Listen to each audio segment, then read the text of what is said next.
Hey guys, to start this look off, I'm going in with an eyeshadow base to really make those bold metal shades pop. This is Too Faced Shadow Insurance in the original shade.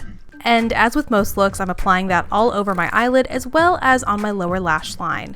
Next up, I'm going into the eyeshadows. This is MUA's metallic eyeshadow palette. I recently put up a review with swatches of both this and the smoky eyeshadow palette from MUA.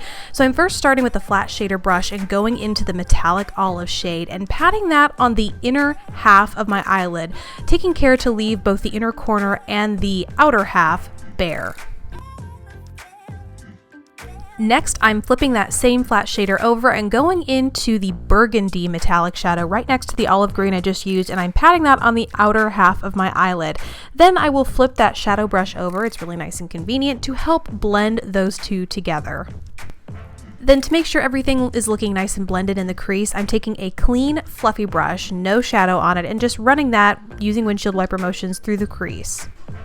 Onto the inner corner, I'm going into the metallic white shade in this palette using a smaller flat brush so I can apply that a little bit more precisely in my inner corner to really brighten things up and keep my eye looking nice and open despite the fact that I'm using a lot of these deeper, richer colors for fall.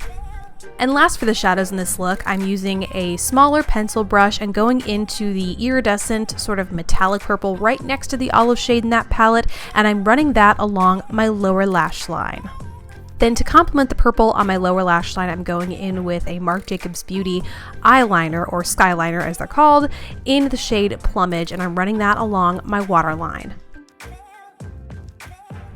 To finish up the eyes, I'm quickly going in with Maybelline's The Falsies Push Up Drama Mascara, giving my lashes, both top and bottom, a few quick coats before I move on to my foundation, and I'm using my trusty Makeup Forever Ultra HD Stick Foundation.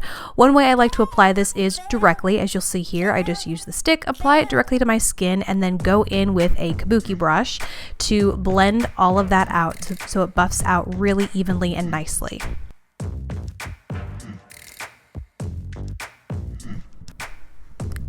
Next up, I'm concealing and illuminating with Charlotte Tilbury's The Retoucher. I'm applying that in my under eye area to brighten, as well as my chin to conceal some uneven texture and blemishes that I have there. Then I'll go in with that same brush that I was using to blend in my foundation to buff that out.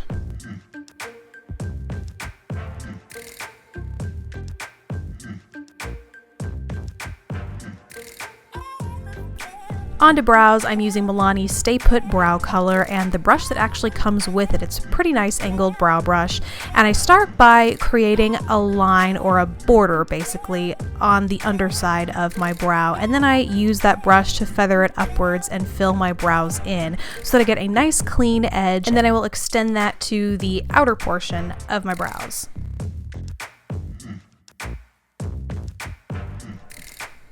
Moving on to the rest of the face, I'm starting with contour and highlight using Kat Von D's Shade and Light palette. I'm first going into the far left contour shade and using the Sigma F25 because a lot of you ask me about this brush. It's the Sigma F25 and I use that for both contour and highlight. It's pretty much my go-to face brush, so I'm starting first with the contour and using that tapered edge to really create a nice precise looking contour before I go into the highlight and dab that along the tops of my cheekbones.